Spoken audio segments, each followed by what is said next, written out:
I went so wrong. People make. Oh no, I'm alive. Oh shit. Oh, this is so embarrassing. So really. So hi guys, how are you? Hey guys, what's up? Hey, Alberto. Welcome. Thank you. We're just getting No started worry, here. no hurry. Actually, I Didn't had mean. my pizza that I ate. Yeah, so yeah, I actually am plenty of cellulars to make sure I don't run out of battery. So yeah, that's important. Nice. What part of the world are you in? I am in Uruguay, South America, the Okay, the so you're Switzerland of there South now. America. Yeah, Right on. yeah. Hold on, let me go to because Kay is a friend of mine, and she saw when I wanted to pick up the pizza. And Kay, I didn't eat the pizza, and it was 42 centimeters. I mean, it's a huge pizza, Kay. Can you imagine that? Wow. Oh, Wow. battery problems all the time. I will take a picture of the pizza because it's it's got to be the curious pizza I have ever seen. Hey, can you mute when you're not Yeah, when sorry, we're not talking? sorry. Yeah, of course. Thanks, buddy. We'll get started here in just a minute, guys.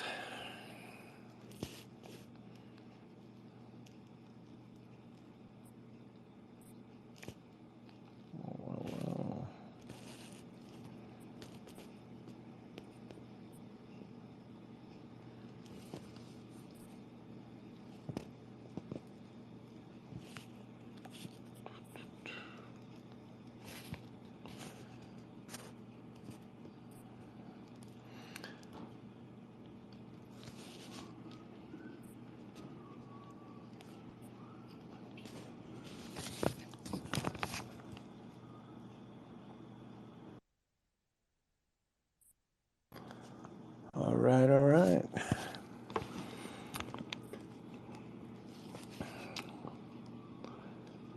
Started this space a little bit early. Set the time zone up for 11:55 just so that it made sense to me because midnight is always a tricky time here on the East Coast for me. I one time I scheduled a space at midnight and I it was the wrong I scheduled it on the wrong day. I forgot that that was the next day already. So let's give a know few. what? That's what happened with me when I saw the time because of the time zone. For me, is 12, 5, no, it's 1 a.m. And yeah, it showed me like yeah, the next that is going to be tomorrow. But yeah, it makes sense. It was tomorrow, but because of the time difference, we are on the East Coast. Actually, it is still yesterday for me, so it was a confusion. Yeah, yeah. No, that totally happened to me too. That's why I scheduled it for 11:55. Well, we had a lot of folks who mentioned they were going to come to this, so I'm hoping that they are coming. If the few of us who are here could retweet the room, that might encourage some others to pop in. Yes, I will be doing that. Actually, I tell you something. I did something for the first time that was in LinkedIn. I created an event, and I didn't know it was possible, but you can create an event like with video, an audio event, and also you can create an event linking making a link to an external site. And I did for the first time today, linking it to this space.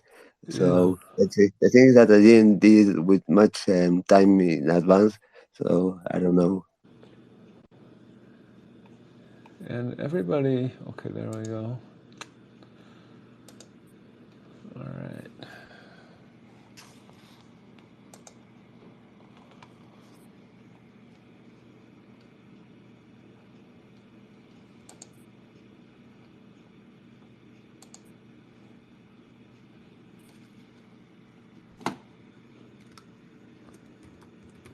It was amazing the amount of people that were in the early session. Yeah, congratulations.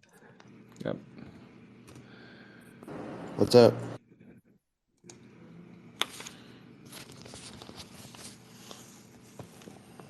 Hey, welcome, Painwaves.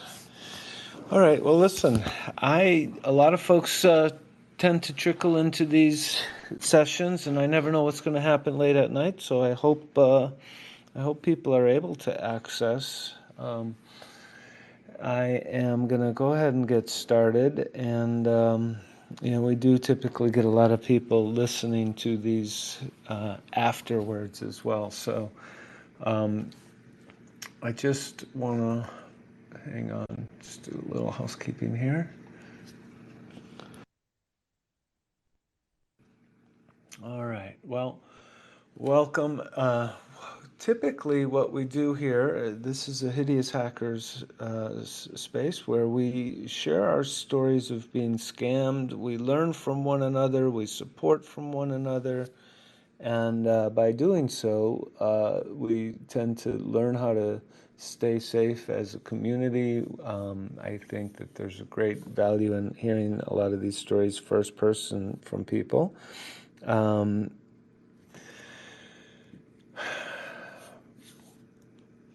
Whether you've gone through an experience that's a big deal or even if it's small, the lessons that we learn by sharing are so important because what might have been a simple scam or something that you fell for could affect somebody else in a really big way.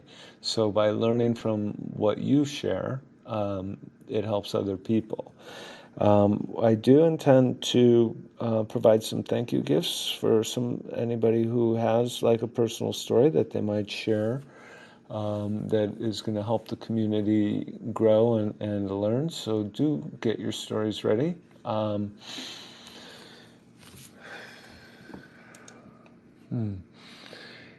Since it's a bit of a quiet space here tonight, what I want to do is start with, Painwaves, you joined the speaker panel. Do you have a story or do you have some intent that you wanted to share that is in line with, kind of sharing an experience that you've had in Web3 or even Web2 that we can learn from?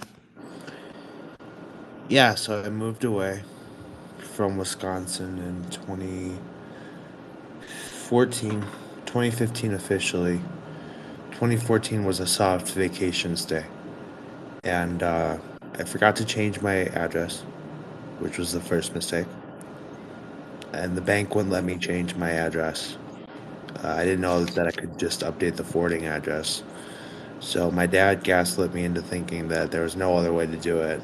And so he started opening my mail and he opened my bank statements even though he wasn't supposed to. And he saw what I spent from my bank account and he uh, opened more mail and stole more medical records to take out a guardianship and conservatorship against me. And basically sent me to work to delay my SSDI application date past the prime date of application, so I only qualify for SSI now.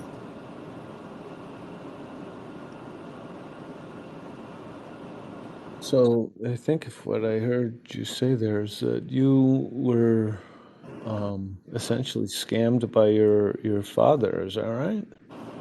Yeah, and then my mom spread a rumor about me not using drugs or using drugs that I. She speculated with the lady at the HOA. Love that she knew where I lived, and then she added herself as my emergency contact, so she was notified whenever I left the property, or when I finally did leave the property, she was notified because she's my emergency contact, and they did that to fuck with me. But they speculated that I was using meth, and I don't even use anything past like weed. So uh, I lost my place. Basically, had to sell it because this guy kept beating me up and intimidating me and confronting me in the lobby for using a regular weed pipe because he's such a dumb fuck. that he wanted to ruin my day and life, apparently, over a bubble pipe.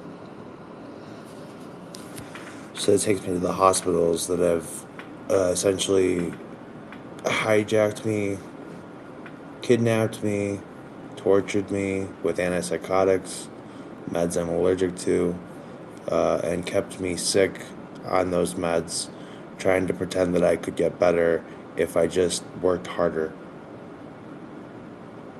And I can't imagine a worse hell than that. Now I'm missing more brain matter than I was before, and that was already excessively gone. So I'm going through and building a narrative and all that, and yeah, it's tough. But All right. Well, thanks for kicking off a story here tonight. It's I'm really sorry that that happened, and that's been the course of your adult life there. It's really unfortunate when families, obviously there's some challenges going on there, right? So there's some dysfunction, and it's never fun to be in the middle of that, and I think a lot of folks can identify with that. And there's no direct correlation to Web3 or cybersecurity and what you're saying, what we're talking about here, but it just goes to, I think what it does is I apologize for that. It was more of a mail hacking, which is no, that's all right. I don't mind you sharing. It's fine. Don't worry about it. But the important thing is probably now, and this does correlate to anybody who's gotten hurt in a scam of any type, is that try to find your tribe, find your people, the people who are going to support you, because what happened yesterday is not gonna, is not where your future is. So try to find your tribe that's gonna support you going forward, and protect you and have your back. And that is exactly the same in Web3, right? Earlier we had a space today, and we heard some stories about folks who were getting scammed in the Discords, and people impersonating other people, and receiving offers that are just too good to be true, and stuff like that. And so when that happens, when anything rough like that's going on, and you're just not sure, it's good to have a group of folks that you can trust. So wherever you're at in your life, it's good to build and to do that. I want to invite anybody who's joined us to become a speaker if you like, Hello, and hello, if you have a hello. story you want to share. Hi, Hi, Monday, hi, how are welcome. you? I'm doing I well, know thank it's you. pretty late for you, so really appreciate you conduct this space. And I'm just feel very sorry for paying a waste for your story. Yeah, sometimes we are very it's like what Jim said is sometimes it's a challenging. So if your that happened in like the family member, so we it's how to say, family, sometimes we build a lot of trust on them, but if they had treat you like that, then it's really the challenging to prevent. So all right, so just let's stop moving on. So the next one, maybe I can share a little bit recently, as Jim mentioned about the Discord, right? Our Discord, our my project has Discord, and pretty much recently, I don't know why it's very slow. So, but most of people join us, they will promote like the promoter, or they ask, oh, do you need to do something promotion, or you can want to have more engagement on your Discord, like according to my past experience, so that I deny them. But one time, and not one time, and sometimes like there are other guys that they just tap in, or they, I don't know, maybe they already observe our Discord not very busy, so he will put the whole bunch of the message, say, okay, I like help you to make the quick money, something like that. Because sometimes, you know, when we sleep, then we don't really have people on Discord, right? They will put on those message to they want to scam people. So, but yeah, of course, when I see this kind of the message, I'm just going to delete it. So another way, because Discord has a very a lot of function. So if we don't build a very secure like the security issue, so you know, some Discord, they will, you can put any emoji, any kind of the what the sticker, you can do it. But if you make Discord had the any other link, like the link, so yeah, that's very dangerous too. So that's one thing on the Discord. And oh, Jim, you can stop me anytime if you think I'm talking too much. And that's for the referee. Oh, no, that's all right. You Yeah, know, because I know we had a small room, so just give me the opportunity and I can share. Yeah, because sure, you sure. know, I'm actually from the Web 2 and to the Web 3 right now, so I have experienced any kind, not any kind, like a lot of different kind of the scam. Like sometime like today, I have another email. They said your order confirmed, like that, right? But actually it happened to me before. They really had attachment, and because a lot, I think I shared that last week on the evening space. When we open the email and then we click on the attachment, and all my like they can access my computer, and they can control, it's not only the computer, they can control the router, like in my whole house. They can control all the a computer in my house for the whole network. It's very scary. They can like even can, when I access my bank account, they can do that too. So just give it a friendly reminder if you see any email with attachment that you didn't know, because last time the attachment for me is like I said, they are from the Best Buy. So don't open it, don't click on it. Yeah, that's what I can share. Good advice. Thank you. Thank you very much. Welcome to some new folks in here. We're just getting started. We're sharing some stories about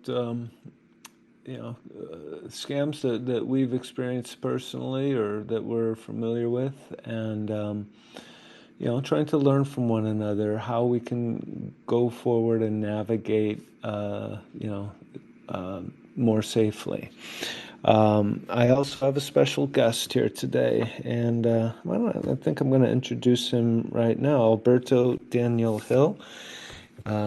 He is coming to us from Uruguay, where he lives. And Alberto, why don't you take a moment and just introduce yourself? Sure. Yeah. Thank you very much for the invitation. I really appreciate that. I'm always wanting to share my experience because I think that uh, not only for, I mean, to create awareness about the people that were in cybersecurity, that sometimes we're exposed to things that we are not aware of, and some situations happens, and we are not prepared for that. I mean, there are things that they don't teach us in university, in any course, but in real life, something happens that, okay, take us by surprise and we don't know what to do or what to prepare. And yeah, sometimes are not very nice. So yeah, but I am from Uruguay. I have been into cybersecurity all of my life. And well, I have worked for the government in Uruguay in different ministries. I have been in different projects implementing information security management systems. I don't know, based on the ISO 27000 that I am certified. Well, I have worked until 2016 for in different companies, but then I decided to when I found the world of first crypt bitcoins, and then I understood that basically blockchain was something that was revolutionary. I decided to okay, I will quit my job. I will go for it. I will.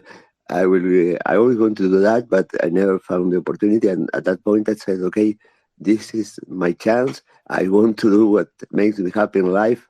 I want to do what I love and be free. And okay, for me, being happy is having freedom, doing what I love. It's not about making money. It's about doing what I love. I mean, I don't want security. I don't.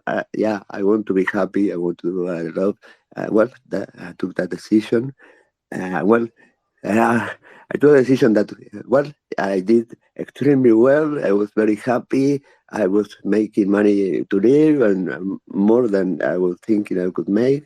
And well, then something happened that changed my life completely.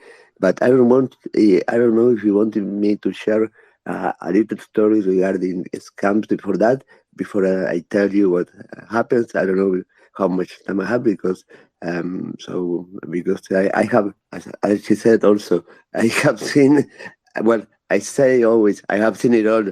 No, I haven't seen it all. Every day I see something else that surprises me. So I don't know what you want me to do. If you want me to tell my story now, because and after share some kind of scams around Web 3.0, 2.0. I don't know what you want me to do. Yeah, so let's pause for just a minute, and the what Alberto's talking about is he's got a really interesting background, and his life took a turn at some point, right? And I think it's a good story, and I'd love for him to share it with us, but I want to see if there's anyone else who has anything on their heart or their, that in their mind that they want to share real quick. And if not, we'll go back to Alberto. But let's talk to, I think, one of Alberto's biggest fans. Welcome. Don't do me like that. Although it is pretty cool. Hey Alberto, how's it going? Good to see you again. Hey, how are you? Yeah, I met Alberto a few weeks back, so it's cool to see you Yeah, again, man. it's a Um, pleasure. Thank you. I think my first hacking experience actually was being social engineered by some friends. So just a quick short story. Um, Pyramid schemes are kind of the thing these days, and back then they used to tell you if you give somebody some money that you know you could eventually cash out yourself, and then that was kind of the pyramid scheme, right? So just in short, I know somebody else was giving advice, and I think that's kind of the advice that I would have for people to be mindful that even your friends might be the person that lures you in. And for me, it kind of sucked to really think about it. But I still also was kind of even more aware that, wow, even maybe they didn't know that they were being social engineered. Maybe they trusted the people that they were talking to, right? And I think that that's kind of one of those things that you might have to also kind of think about. So keep your eyes open. Definitely, the social engineering is a big deal. People will. Earlier today, we had in our the similar Twitter space that I held in the afternoon. I mean, we heard a story from somebody who was basically social engineered over a period of months, and it included in real life meetings. And there were the thing is that they had established, like, not some of the people they were being scammed by had established non-disclosure agreements between some of the other parties, so they wouldn't talk about certain things, and so it allowed the scam to, be perpetuated for a while. And it was, it's just interesting, because the lengths that people will go to to make a few bucks is crazy, and it's very damaging, and it's very disconcerting. But some of these people are super, smart, and if they would apply their their genius to like doing good in this world, they'd probably make a lot more money. Maybe not, I don't know, but it certainly seems like some of these people could do a lot more good if they applied their skills to something positive. Yeah, so thanks for sharing. Alberto, let's see, show of hands. Anybody want to hear Alberto's story? I'm up for it. Okay, it's unanimous. Let's hear your story.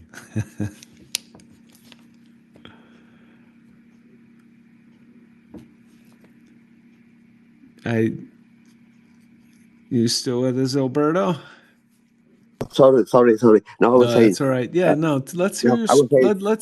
let's hear a bit of your story. I know it's a long story, so maybe Okay, not the whole thing. perfect. Okay. Well, basically, I always been reporting security issues in my country. First of all, when I was working in the government, that was required by law. If you work in the government, I was the security officer in the organizations where I was working in, and there, okay, every security incident, not well, you receive a lot of events, but an incident happens. I mean, you have to report it to the CERT. They have a record of all that, and you're actually committing a crime if you don't report that. You have the obligation to do that.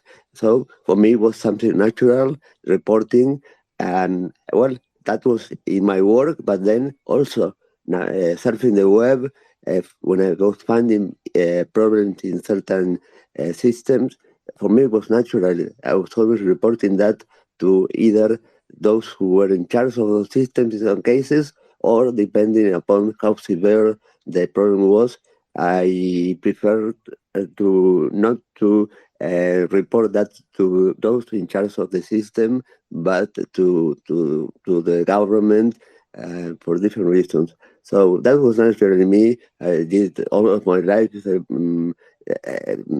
don't know, tens of times. So that was part of my way of behaving. Of course, the reason is okay. Report this, because if I don't report that, somebody with bad intentions eventually will do it, and they will probably cause a lot of damage. So okay, let's help and do that. Okay. First of all, hold on. My cellular is might help, but I have another to back up it in case I lose the connection for a second. Okay. Hang on. One Yeah, day in so wait, 20, Alberto, in hang on a second.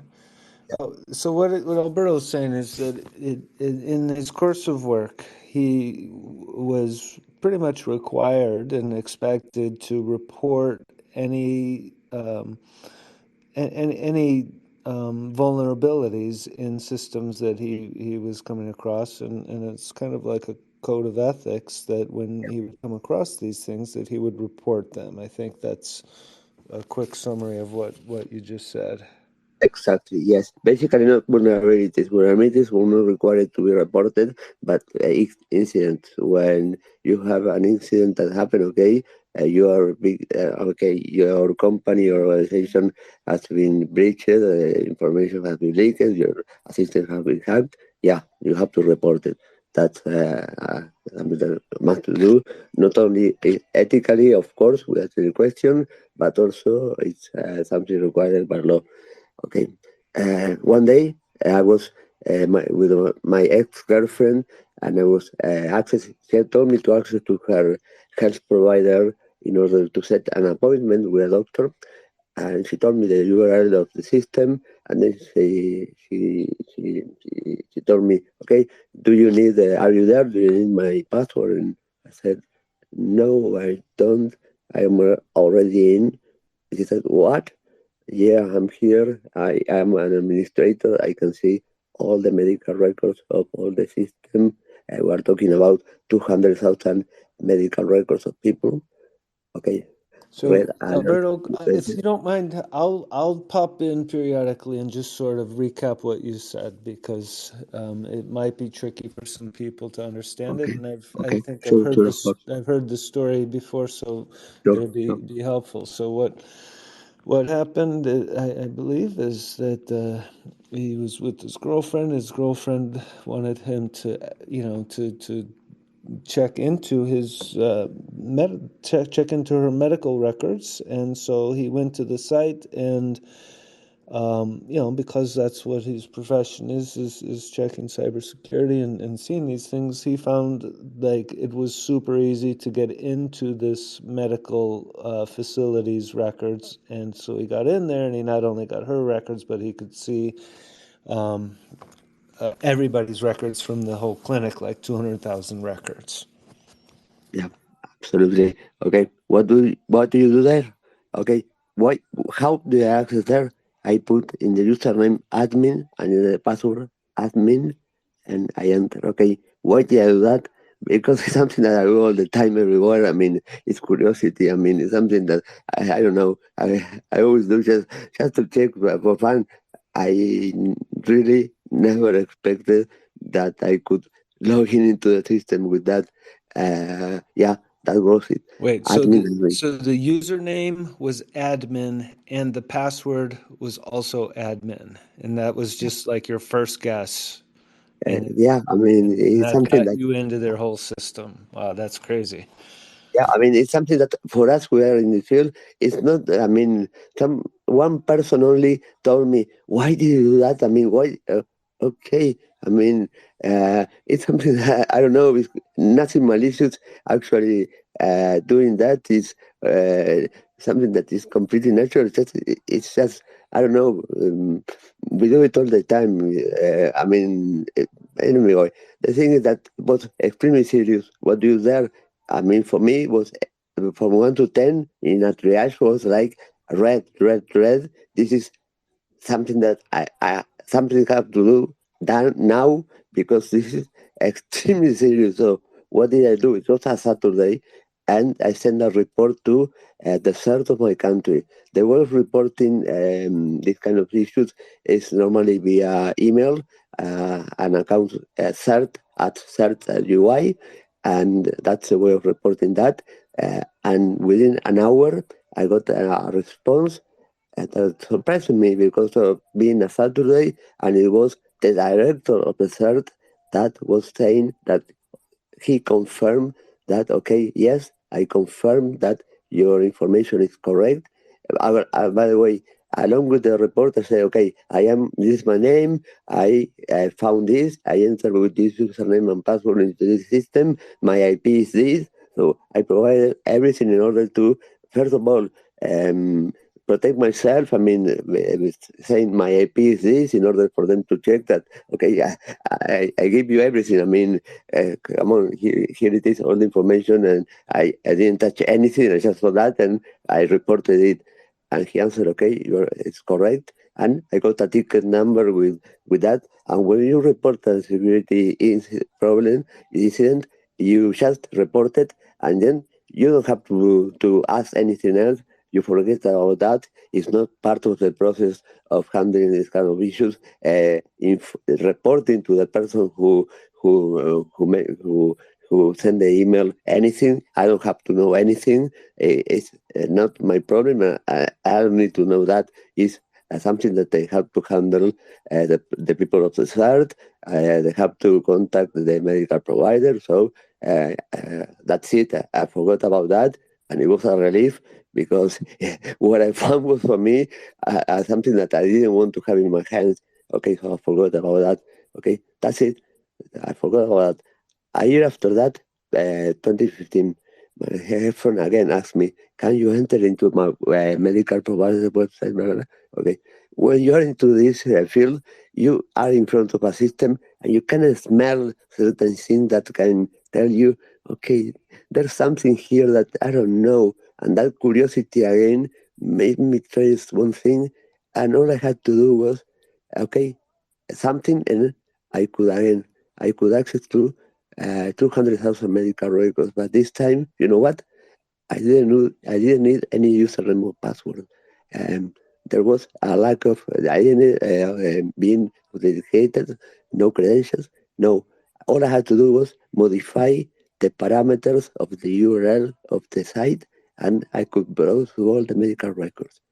Okay, that was even worse than the first part because uh, there was no kind of uh, uh, uh, no, I mean, there was no control to access to those objects with any kind of credentials. It was open.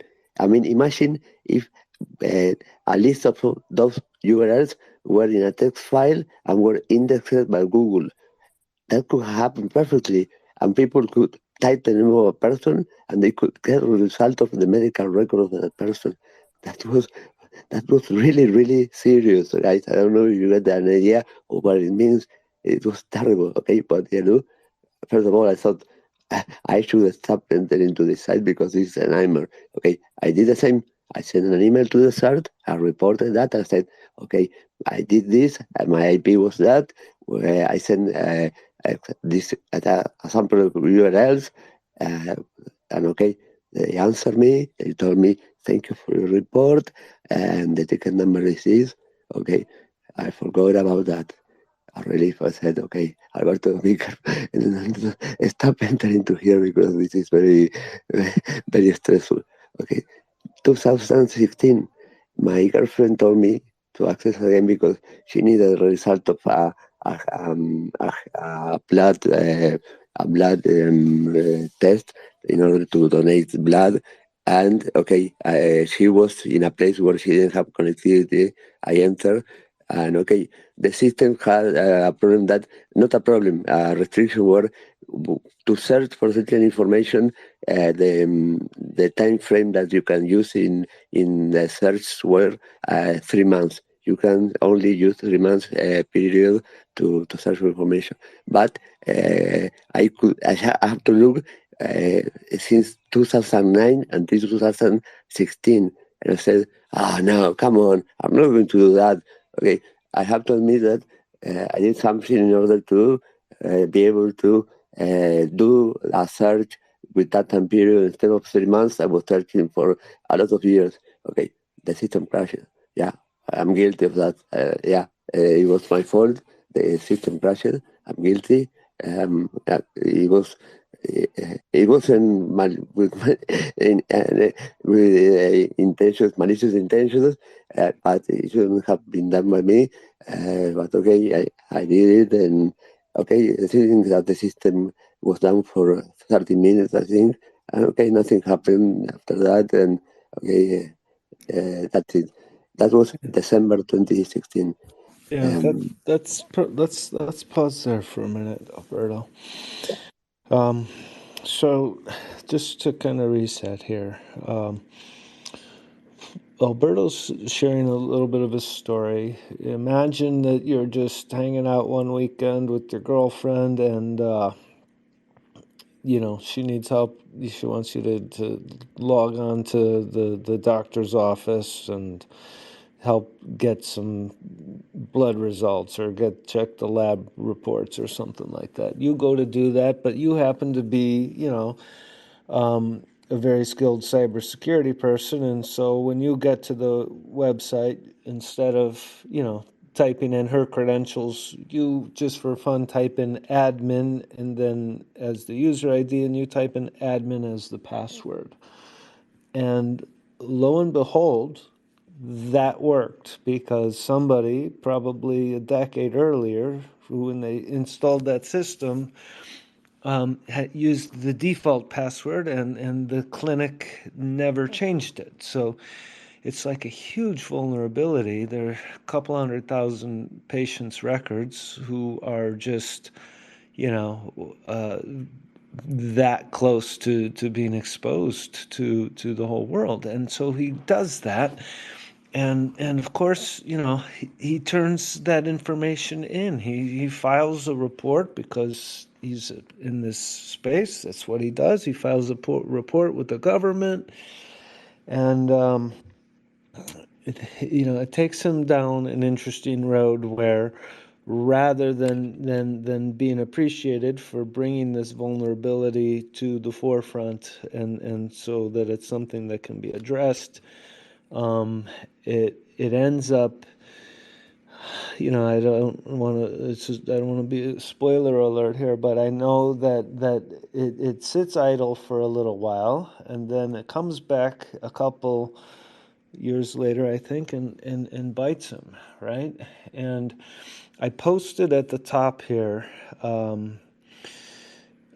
link to the Darknet Diaries. It's a good podcast, and it's really well constructed and walks you through that. And so, rather than me try to recreate that Darknet Diaries and take us through his entire story here, I want to encourage you guys to listen to that, to follow him. I know he does have a book that's coming out, and it's this, like an NFT book and some other things. And so, rather than try to walk us all through the whole story, I think that's a really good introduction, and I do hope people will give that Darknet Diaries a listen, because it really tells the story really well. And yeah, no, it's an honor to have you in the space sharing. No, You know. it's a I really appreciate you giving me the opportunity, because really I think, unfortunately, all of us can learn from this. Uh, for me, it was some the price I had to pay was very high, but okay, as you said, it's in the past. I want this to be something we can learn from. So yeah, thank you. Yeah, no, it's definitely in the past, but it's one of these stories that we're gonna that's worth retelling for sure. Yeah, of course. Yeah, absolutely. Okay, let me. Um, um, I hope that you can listen to the narratives, because there are many things that are not mentioned there. The episode is from 2018. A lot of things happen that are not there. So I would probably like to mention those things and go fast to what will happen after that, and focus on the most important outcomes that were at the beginning of last year and at the beginning of this year, when something completely unexpected happened, and it's a big learning. So I would like to share all of that with you, and time is limited, and my story I could spend. I mean, I was interviewed in January, 4 hours. I mean, I will go on for 12 hours, because it's like uh, it's a very long story with a lot of details, and all of them are extremely interesting, useful. You can learn from all of them. It's a long story, so yeah, maybe I can go quickly through what happened then, and focus on some very important things that I learned. For me, were, I mean, very, I don't know, they changed my life. I mean, something that completely changed my life unexpectedly. And okay, I want to focus on those changes. And yeah, for me, it was something very, I mean, open-minded to say, yeah. Yeah. Okay, well, um, that happened at the end of 2016. Uh, then September 9, 2017. That day, the vice president of Uruguay resigned, and it was the first time in my country that a vice president resigned because of accusation of corruption. Okay, that day I was at the Interpol, based in my apartment. Okay, it was something that I never thought in my life that would happen to me. It was like completely taken out of the blue, something that was living like in a movie. I couldn't understand anything. They ring my bell, okay, and the Interpol was there, like 5 Asians in my apartment, and I didn't know what. I mean, I was like, not understanding anything. So imagine the police ring your bell and they open the door and it's the Interpol. Okay, they didn't tell me anything. They arrested me. Okay, okay. The thing is that I was sent to the Interpol premises. I was interviewed. I was interrogated. I was handcuffed. I was in a chair. I was surrounded by Interpol people. They were asking me questions, and at that was point, they were asking me questions about the medical provider. So I kind of felt a relief because I thought it was something that I wanted to ask. I don't know. I didn't thought it was that serious. But then things got changed, and they become very aggressive, very, I don't know. It was a pretty uncomfortable situation. At one point, they asked me one question, and one of the officers told me, I said, well, maybe I did the access to that address. I don't remember. They asked me for if I access into certain URL that was something that com slash XYW, I don't know, something that it was impossible to say, yes, I did or not, I did. Maybe I did, maybe not. And the police told me, oh, you don't remember? Do you want me to help you remember? And he was hitting with one fist the palm of his hand. And I look at him and I ask him, so, I'm sorry, what is your name? And he smiled and he didn't answer anything. I was handcuffed. Okay, everybody is brave when a person handcuffed. You have a badge, you have a gun. Okay, everybody's brave in that situation. So that wasn't very nice, very professional. But okay, what can I do? I spent the night in a cell in Interpol. I suffered from asthma. I was suffering anxiety attack. I was asking for medication. They didn't give me anything. I was frozen. It was extremely cold. Um, I was really suffering an attack because of the anxiety caused me asthma, and it was like I was really mm, physically my health was I was really concerned, but they didn't give any relevance to that. They didn't care. They didn't do anything. Okay, okay. It was a long night. The next day, I was taken to to court. I was at that point. Nobody in my family knew anything, and the knowledge I had was very limited. Okay, I had a lawyer assigned by the government. Um, and okay, they asked me some questions. I was really really, first of all, lost because the question they were asking me when it comes to technical details were things that were, for me, honestly, stupid questions. I was wondering, but one of the questions was, what is your Facebook address? And I said, I don't have Facebook. What? What? No, I don't have Facebook. This is Mr. Robot because I hate Facebook. But okay, I didn't say that because I was understanding that that was getting bad, and I was starting to be careful. So okay, the questions were something that okay, the answer was answers that I couldn't give because the questions were questions that had no answers technically. So okay, I was lost. It was like 2 hours there. For me, it was endless. Okay, um, they seized for my apartment all my equipment. They were shocked because of all of the items I have, computers, devices of any kind.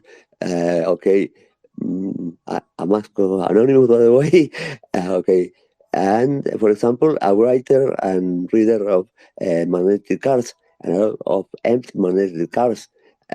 Okay, they they were asking me, why do you clone credit cards? I said, I do not credit cards. I work for a company in UK named Uquid. That was a company that was issuing Visa debit cards that you charge with your currencies. Okay, uh, they were shouting at me, telling me to tell the truth, and that was the truth. Okay, that's it. Um, At one point, I was in court in a cell waiting because you enter and you leave and it's not like a process that you go and then you leave. No, it's a long process. Okay, and I saw my girlfriend entering handcuffed, and I didn't know what was going on. Okay, that was the last time that I actually kissed her in her cheek, and that was yeah, it was something that I didn't understand what was going on. I went go back to a cell in Interpol, and the next day I went back to court. Then I had a lawyer that my mother got. I mean, he was a very good lawyer. He was before that a judge, a criminal judge in Uruguay that he quit and he started working independently. And okay, he was in the process. They were asking me questions. Uh, in one point, for example, when I was arrested, I they said two devices that were USB killers, and what I did was, in order to try to, I don't know, being too naive, I told them, be careful, there are these devices, please, just to warn them about the danger of accidentally. Well, they didn't know what a USB killer was, they had no idea. And that day, the other day, I saw a page printed with a picture of that USB killer with a ruler, uh, and they asked me, "Why do you have a USB killer?" Uh, and okay, I was thinking, what do I answer?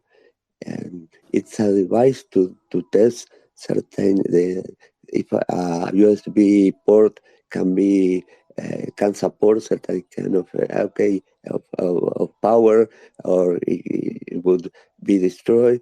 I don't know. They basically uh, were asking me that, and then they asked me, "Why did you have a pen drive with 12 viruses?" Okay, what do I say? I run Metasploit, I create payloads. Okay, those things can be used, detected as viruses, yeah, right? But I couldn't tell them that. I decided, my answer was meh, because I didn't know what to answer. I mean, I was taken by surprise by the questions. Yeah. The thing is that, okay, they were asking me questions that had nothing to do with the medical provider. Okay, then I realized the medical provider they told me was hacked, and they told me, why did you hack the medical provider? I didn't hack the medical provider. They showed me a page, and they told me, uh, why did you send this mail asking for bitcoins, or you will be releasing all the medical records that you stole? I didn't Hey, send any email. Alberto, let's pause again, okay? Yeah, Because you covered a lot of ground there, and I want to make sure people are yeah, understanding the sure. story here. So again, what Alberto did is he he was he reported a vulnerability at medical practice that his girlfriend was going to because he discovered it after he reported that vulnerability.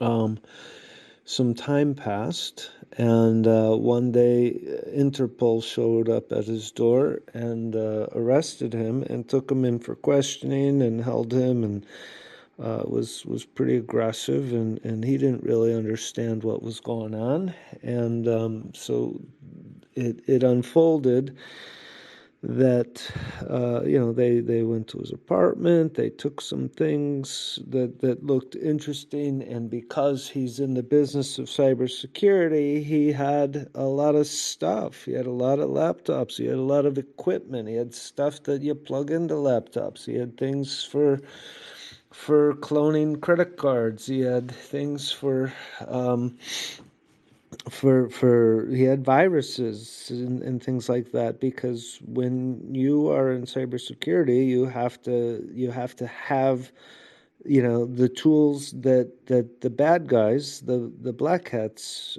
wear, that they use, you've got to have them if you're a good hacker, because you have to learn how to work with them and how to defeat them and all of that. So he's got all this stuff that they don't understand, and some of it's dangerous. He might not have picked it up, but one of the things that he had was this USB thing that you plug it into your computer, and it basically just wipes the whole computer out. And he warned them not to put it in their computer. He's like, don't put that in your computer. And of course, that sounds suspect, but he's really trying to help protect them from putting it in their computer because it's going to destroy it, right? And so, yeah, I think it's, it's interesting how things unfold, right? And so at this point, he's being questioned about an attack that has taken place on the same medical practice that he reported. I think it's a couple years earlier. He's being asked questions about a recent attack on this medical practice and some sort of ransom that has been requested, some Bitcoin ransom or something like that. That has been a threat that's been put on this practice to get their system back or whatever, right?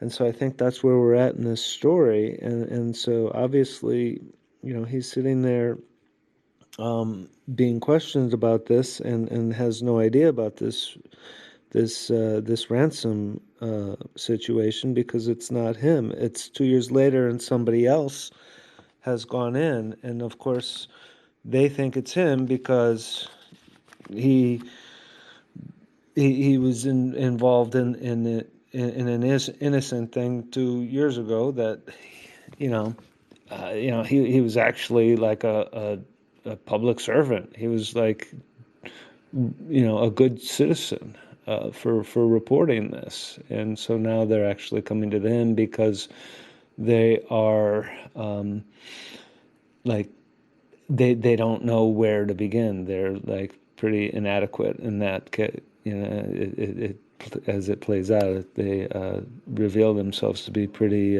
inept at investigating this, and so they go to him as a suspect, not as somebody to help solve the crime. So go ahead, Alberto. Okay, yeah, okay. After that, they took me to my apartment.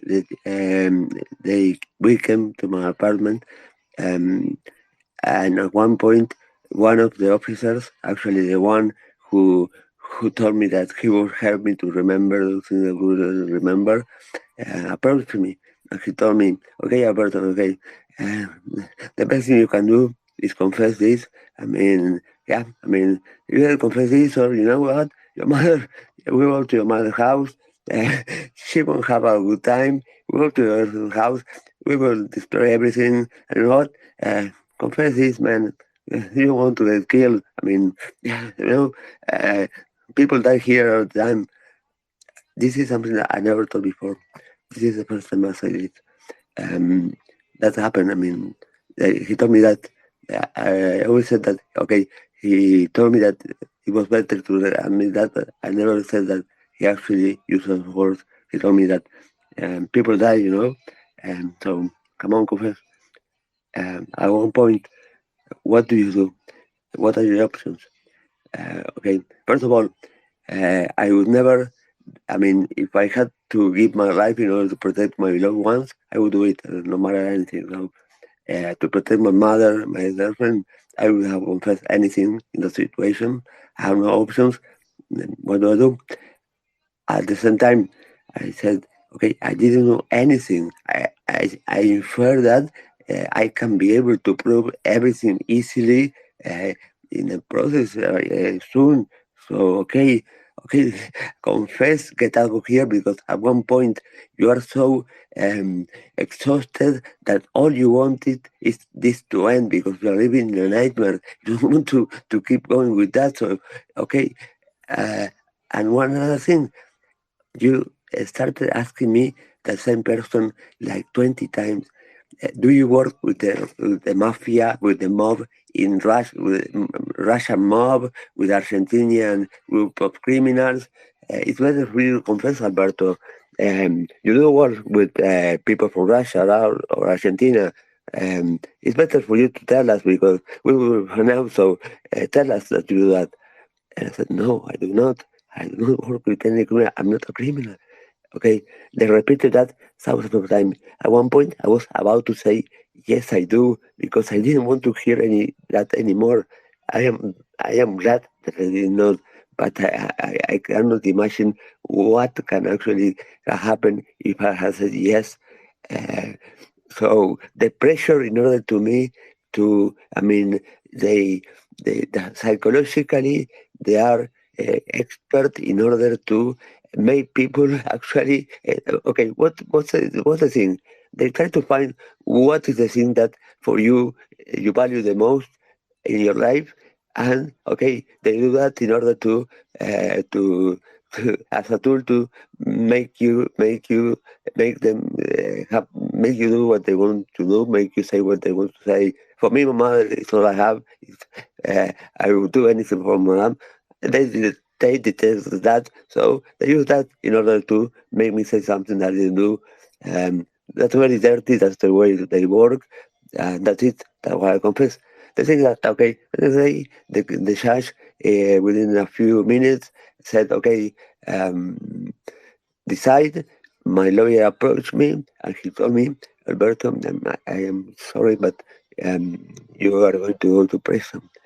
And when he told me that, I was like, I don't know, I was holding back the tears. I was about to cry. I was like, my mind was blank. For me, it was like, what?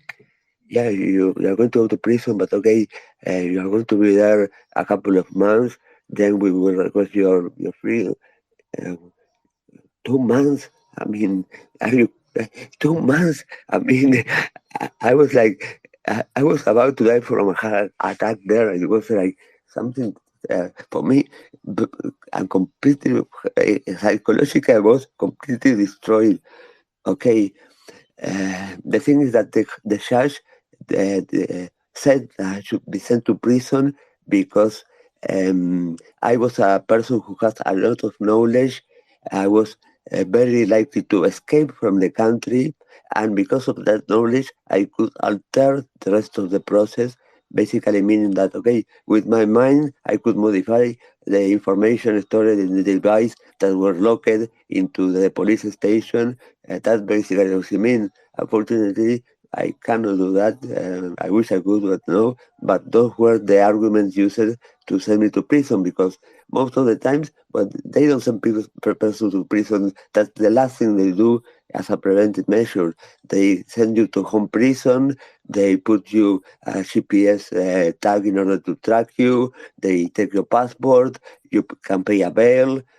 There are a lot of alternatives, and the last one is send a person to prison because sending a person to prison, the consequences of that it's a preventive measure, so the person has not been found guilty, and you send a person to prison, and you will, I wanted to details of all the things that are implying to that, but it's something that um, um, destroys a person's life potentially. It's really something that I don't wish to anybody. But I was into prison. Okay, I Yeah. will make it short. I spent 8 months in prison. Um, and well, at the end, my lawyer appealed, and the appeal was in my favor.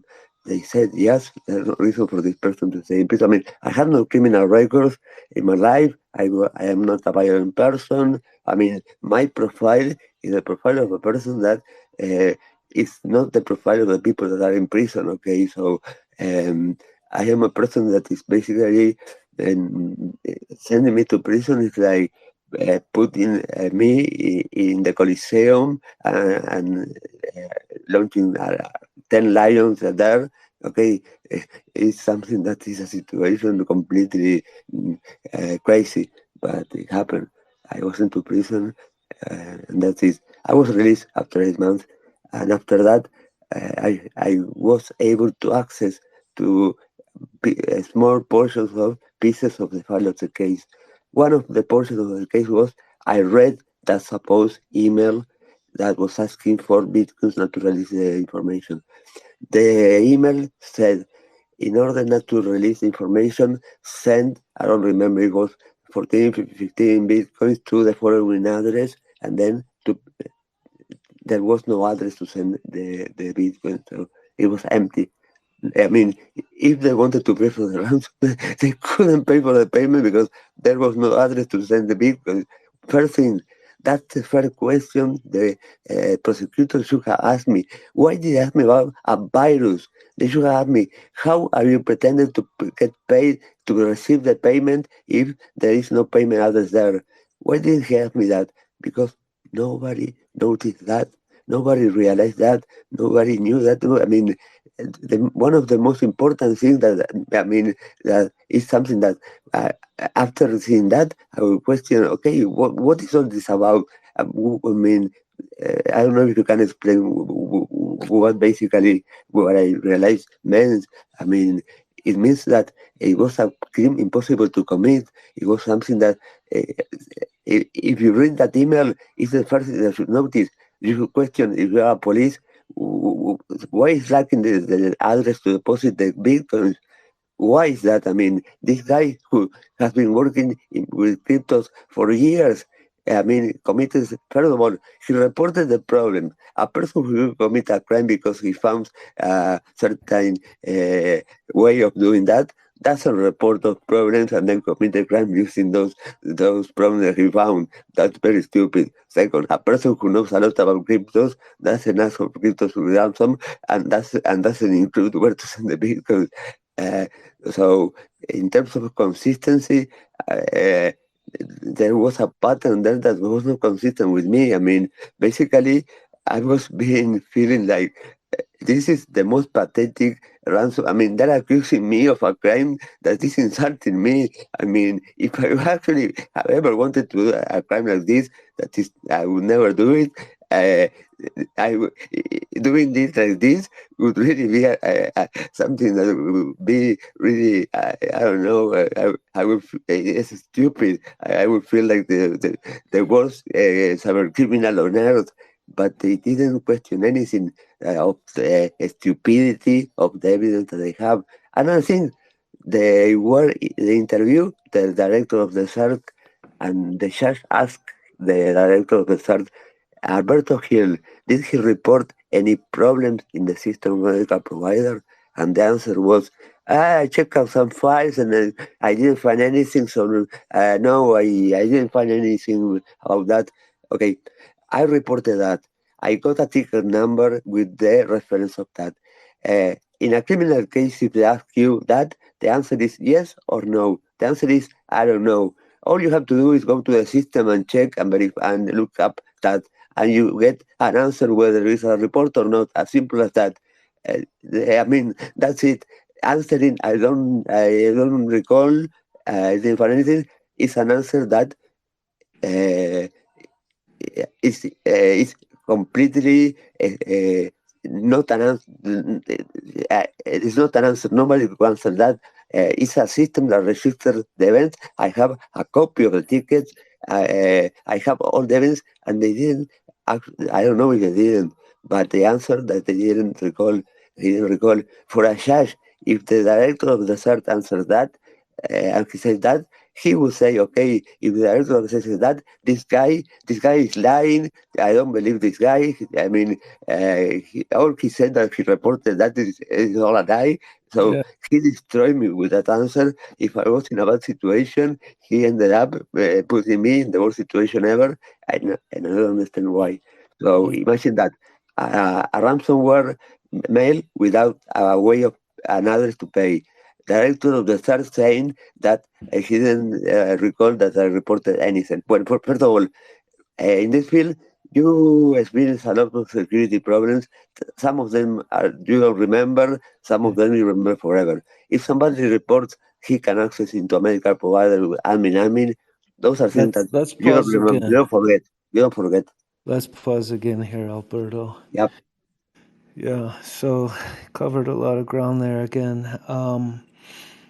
So I think where we left off, he was being questioned, and he was really kind of being bullied and threatened, and what was the sort of the breaking point for him, for Alberto in this story here, is when they started to threaten to go to his mother's house and his girlfriend's place, and they threatened to, tear those places apart, looking for evidence and things like that. And they also kind of intimated, bodily harm, like threats as well. And and that seems to be the breaking point where Alberto said, "Okay, all right." That was when he confessed, so that he could avoid putting his mother, especially, and his girlfriend through that trauma of having their homes torn apart by these people. And it's a really human story here, right? And so the whole premise of this is that they got this ransom note that was apparently didn't even have an address to pay, right? So they get a ransom note. Okay, we're holding your system hostage. We're going to release these medical records unless you send us Bitcoin. And the ransom demand didn't even have an address to send that Bitcoin to, and apparently the people investigating didn't even have that information at hand. So Alberto ends up going to jail for this, in prison. He's in prison for 8 months, and when he gets out, that's when he starts investigating some of this and learning some of these things. And frankly, it's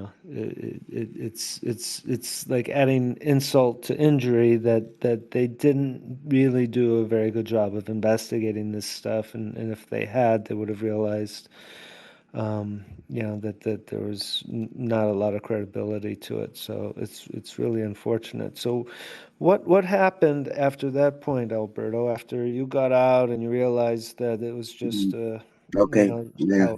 Okay. Yeah. yeah. Okay. One thing I need to tell.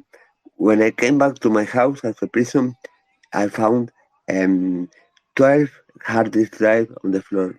12 hard disk drive, 5 inches. I mean, not. I didn't find SD. Yeah, I didn't find SD cards. I didn't find pen drives. But I also found 15 hard disks. So okay, they spent about 8 hours in my apartment sizing equipment.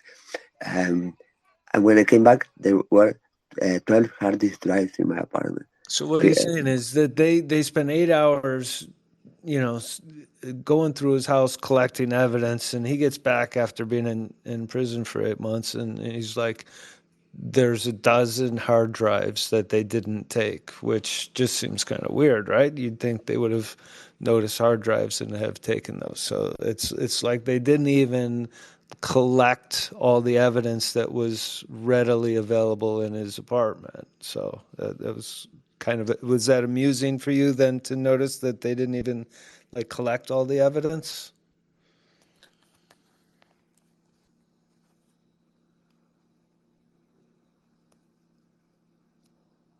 It was kind of shocking for you that they didn't collect that obvious, what would, not that they would have found anything, but they didn't Yeah, collect it. but tell me this something about crazy for me and was blown mind.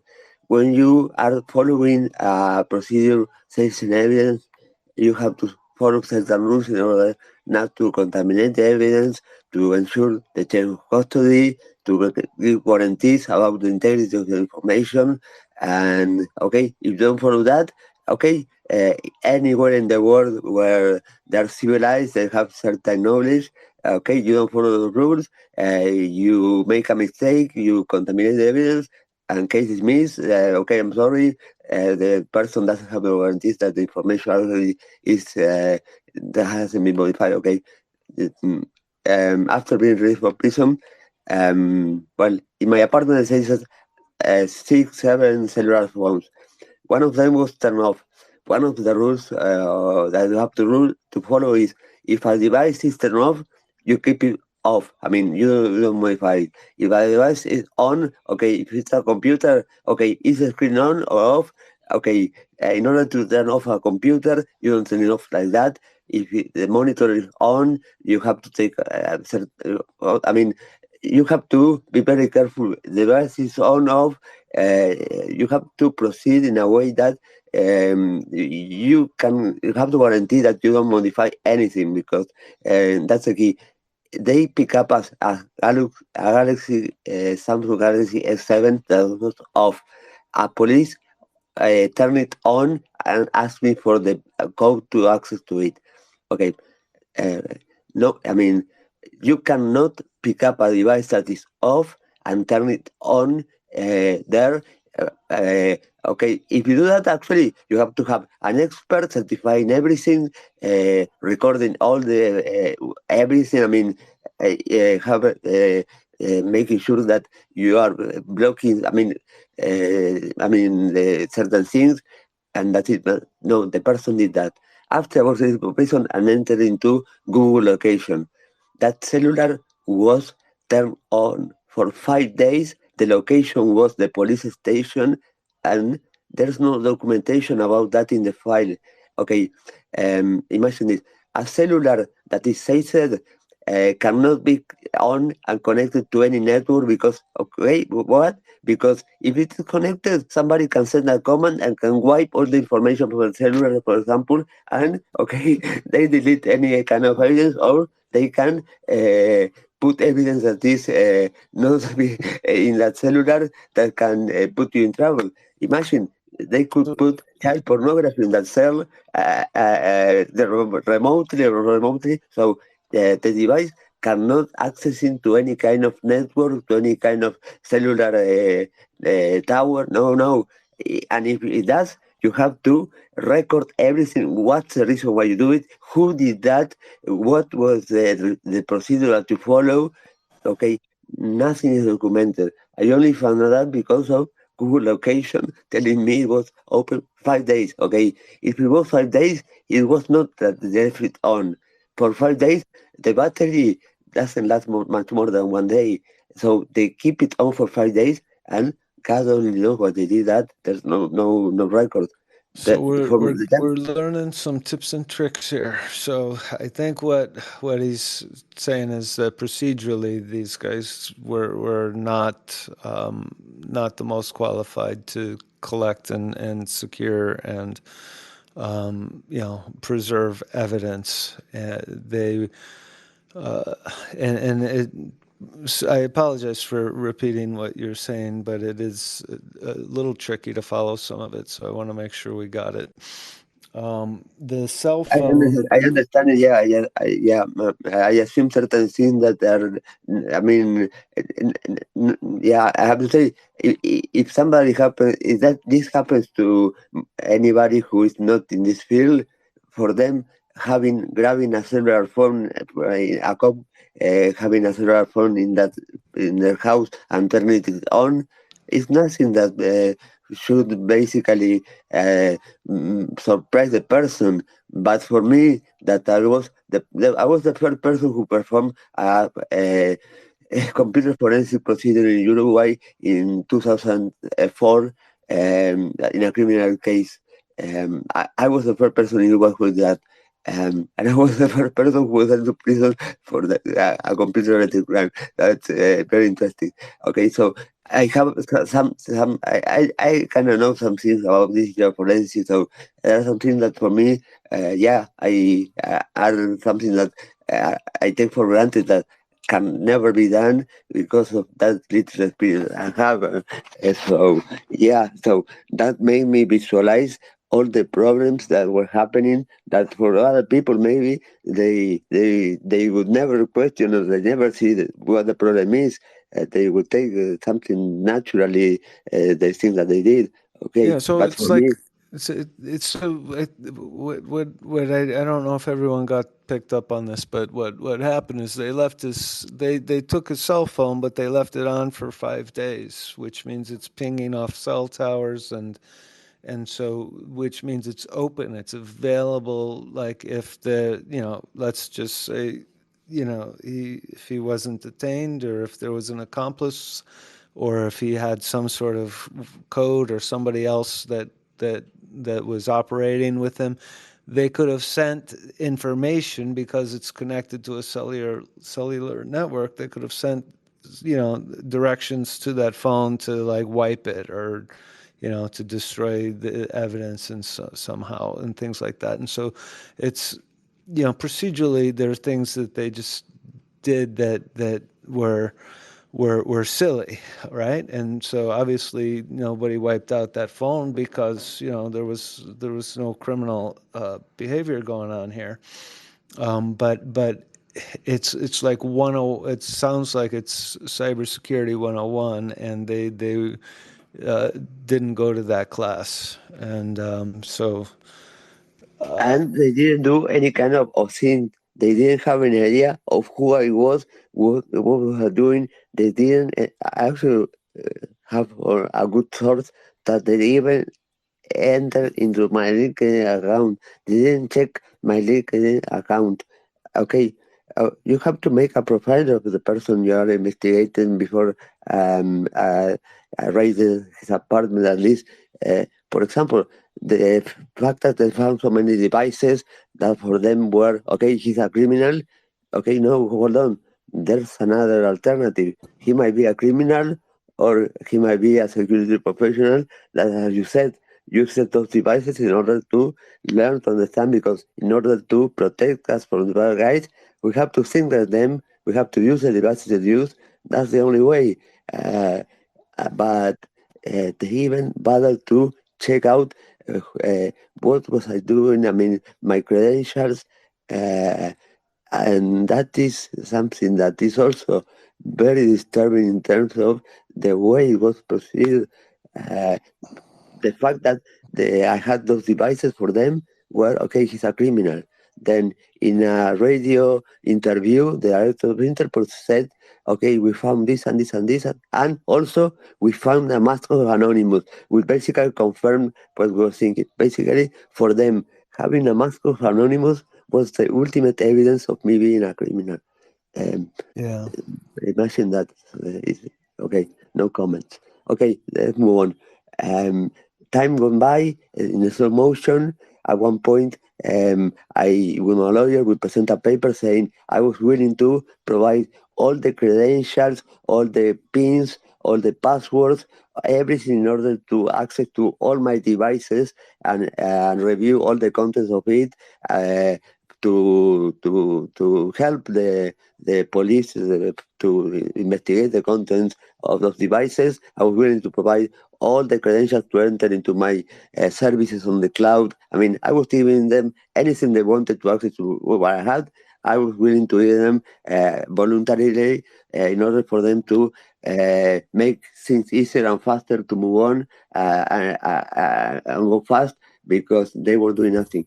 Okay, the prosecutor didn't accept that. Okay, that's the dream of anybody who works in computer forensics, giving the option of somebody providing voluntarily all the information to go overcome the BIOS pin, to enter into, I don't know, to the, all the encrypted information I have. I have a Corsair pen drive with a hardware in encryption. Okay, all those things. I give you everything that you want, just for you to access, so you don't have to clone the information. You're required to make a copy of all the data you have, and we're talking about 15 terabytes of information that the police didn't have enough space in their equipment in order to clone that information, because you never work on the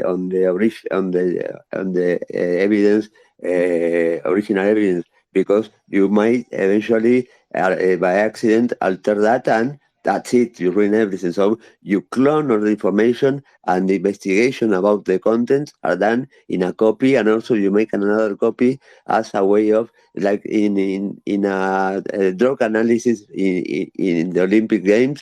You don't take a sample of blood or urine. You take two samples in case the same sample, the first sample shows something that is blaming the person. The person has the option to ask for a second opinion and open the second sample for another party to confirm the result or not. Okay, so you need to copy it. We're talking So about that must have been really frustrating that you were offering to give full access to all your systems and everything in the cloud, and the prosecutor didn't seem like they wanted that information, and that must have been really frustrating because you're trying to expedite the investigation to clear your name, and here they were saying, no, no, thanks, we don't want all that information. So I would imagine at that point it kind of felt like they weren't really concerned about getting it right. They were just concerned about, how it looked maybe they to. were concerned about showing how powerful they were, and they wanted to tell me, okay, you are nobody. We do whatever we want. It doesn't matter anything. We are powerful. You don't tell us what to do. We decide Yeah. what to do. We don't want your help. Okay, that is arrogance. That is very stupid, very silly. I wanted to help. That was obvious. And the whole thing is one of the cells has Google Authenticator with a code in order for me to access to an exchange that was BTC in. That I was seeing that the volumes that I was having were very strange, the behavior was very strange. Uh, okay, I wanted to remove all my crypto from there. We were talking about that time of about $100,000 in cryptos that right now would be like more than 1 million in that exchange only. Okay, I wanted that device, so please, I give you everything. Please research. It's a cellular. Please do the research. If you don't do that, I am risking to lose a lot of. Okay, they didn't do it. I lost all the actually BTC closed. Sorry, BTC had closed. Then it became WebEx in New Zealand. Then it closed. Okay, I lost all of that cryptos. Okay, it's the money doesn't matter. But the frustration, yeah, it was big because it was completely unnecessary to do that, to cause that damage in a person. Okay, they were basically causing all the damage they could. I mean, it was like they wanted to make me to torture, to make me really feel like okay, they have no mercy with me for some reason. That was really frustrating. Yeah, you're right. Yeah.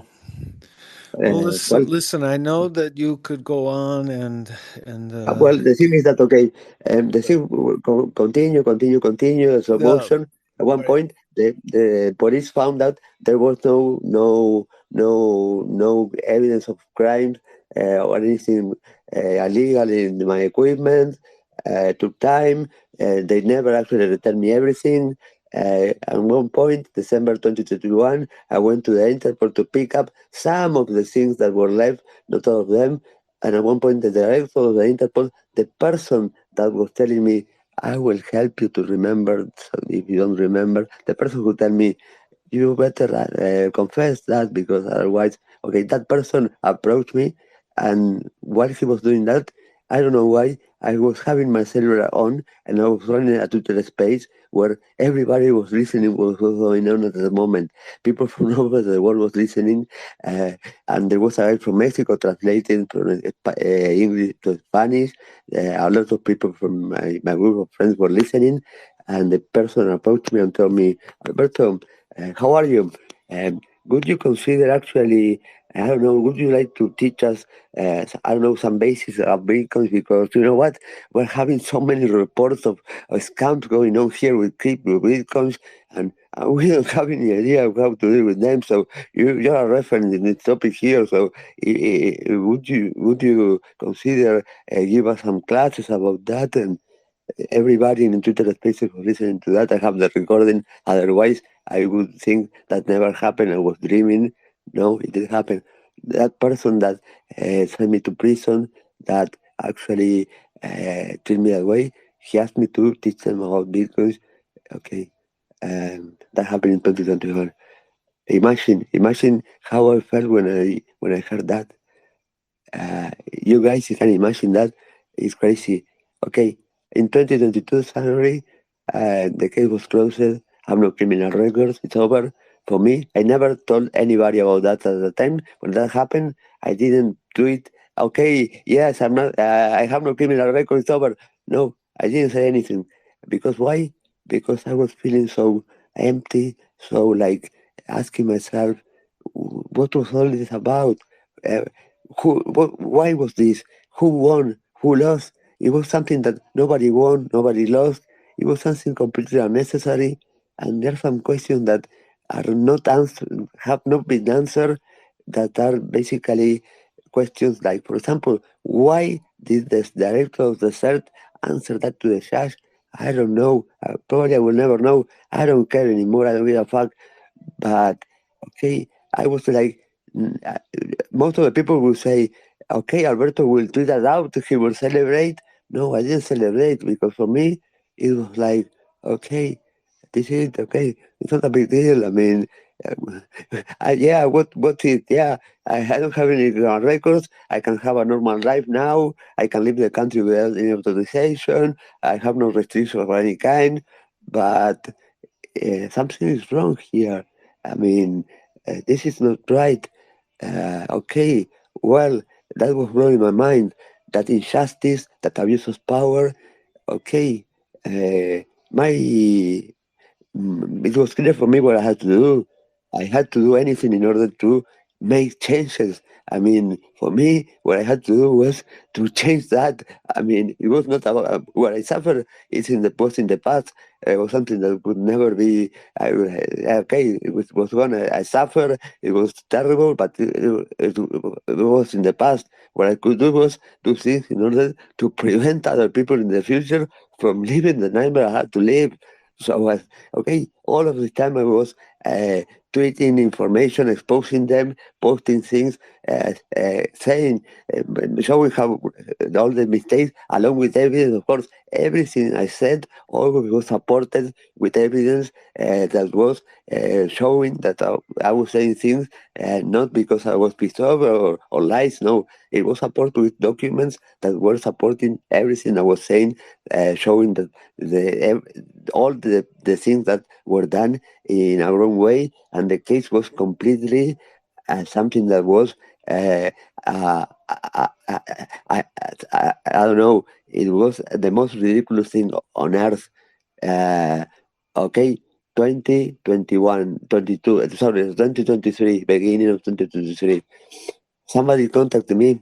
Uh, no, no, sorry. I Somebody started following me and I said in Twitter and I say hi, and the person say, "Hi, Alberto, how are you? Hi, Alberto. You know what? All your effort actually, well done. You, they are, they are doing the result." I said, "What? Yeah, no, my name is blah blah blah. I'm working a law in a law bureau. Okay, I'm taking a class internationally with criminal judges, with prosecutors, lawyers from 4 countries in South America. We're discussing about the way digital evidence should be treated. And you know what? We have had like 20 interviews, meetings, and one thing in common. In all of the meetings, you know what? What happened?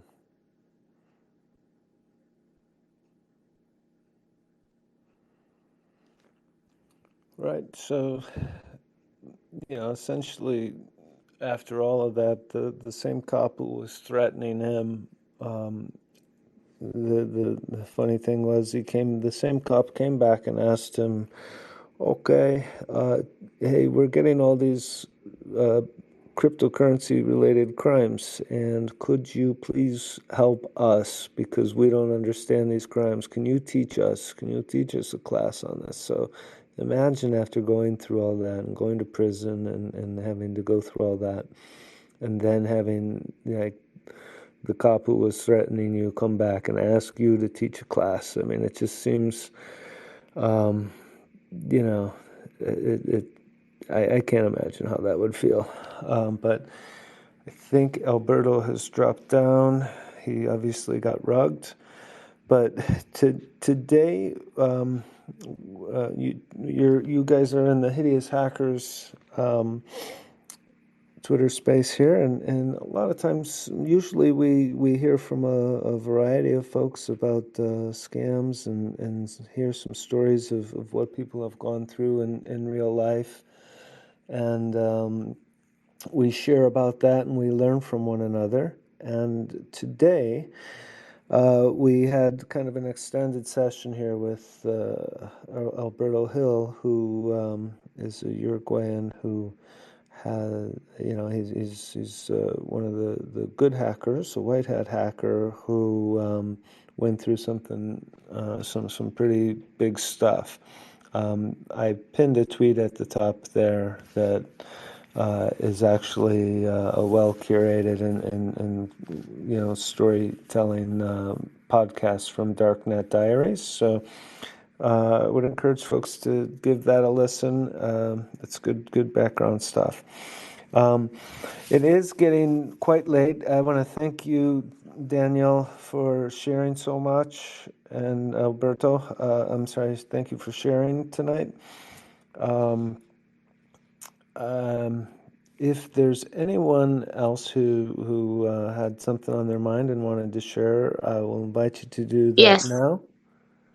Yeah, Yes. sure. Welcome. Thank you. About scammers, it happened to me a lot.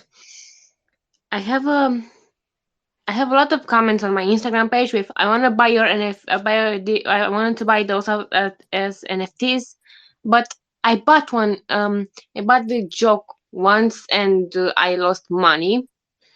And other time people direct message me just to put me into pages that were dangerous for my computer. Other times they wanted me to pay to actually make bets on sports, which is something I have no idea about.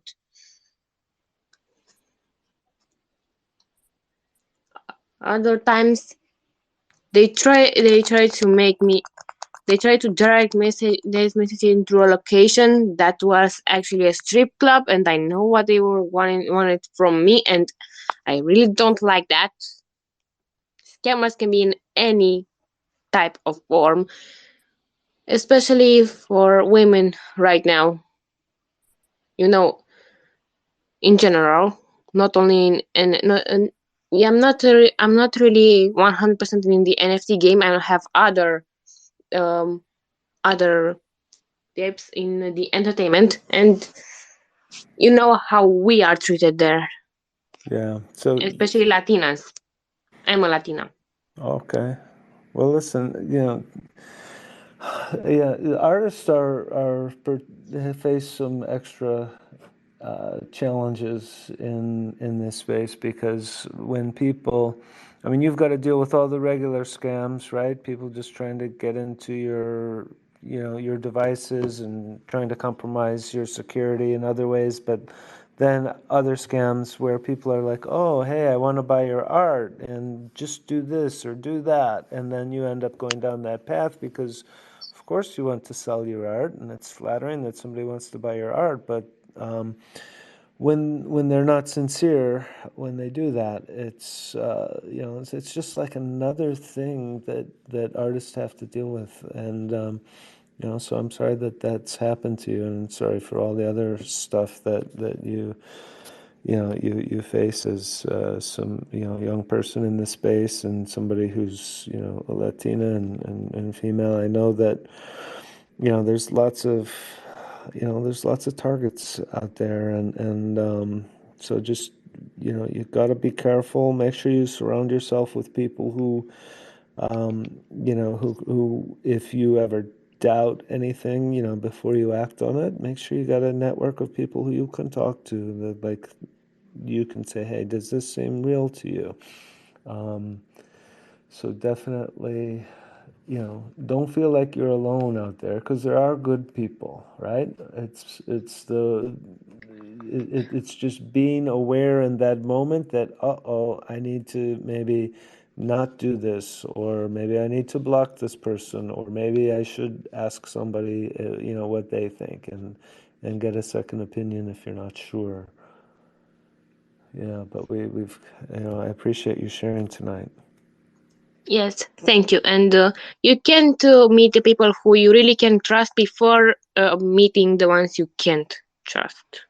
Yeah, So you have it's be tricky. aware to not trust anyone before, to not trust anyone at the beginning, just to see later who you can trust. Yeah, 100%. You have to really be careful, and it that's why start with people who you know well, and get their opinion if you're not sure, right? So that's what Right. I would do. Thank you. Yeah. Daniel, I think you're back. Or Yeah, Alberto, I'm I sorry. don't know if you got to listen to the end of the story because I didn't realize when I lost the connection. Uh, what did you, uh, what did, Yeah, no, I think that what I want people to do is to follow you, well, and what yeah, no, I mean, don't trust me, first of all. Don't trust anybody. Unfortunately, yeah, uh, I tell everybody, don't trust anybody. Don't trust me. I mean, yeah, unfortunately, that's the message. Uh, it's very sad. It's very sad, but uh, yeah, Carl, who's down there, uh, Carl, I tell he knows well Brittany that I know her not long ago. I told her, don't trust me, don't trust anybody. It's a workplace. Okay, the thing probably is okay. If you're going to first of all the onboarding process. Okay, right now I have noticed that, okay, because of all of the people have been victims of scams, okay, when somebody new enters the community, especially Latin American community that I'm very, very involved in, okay, that is improving. The security issue is something that initially, okay, when I entered into NFTs. Why? Because I was noticing so many tweets about people losing everything in the NFT world, so scams, and I said, this is not, this is much more than I'm seeing normally. What's going on here? And that is why I entered into NFTs to try to understand what was the problem in this group of people that were making the difference. I wanted to know that in order to help them identify, okay, lack of education and security, lack of part of all lack of education in finances, then in blockchain, then in cryptos, and then in security. With those four items, uh, education in those four items basically provide a person a huge uh, way of being protected. But not, but despite of that, 15 minutes telling a person not to click, ignore any news that they get, ignore any message from anybody, only with that, probably 90% of the problem can be solved, and it only takes 10 minutes or 15 minutes. That's all. So it's amazing, but yeah, education. And you were mentioning earlier about uh, sharing information with people to help others. Yeah, I realized that in this decentralized world, actually security should be centralized in order because I realized that many people doing what I'm doing, what you're doing, helping others and to help others.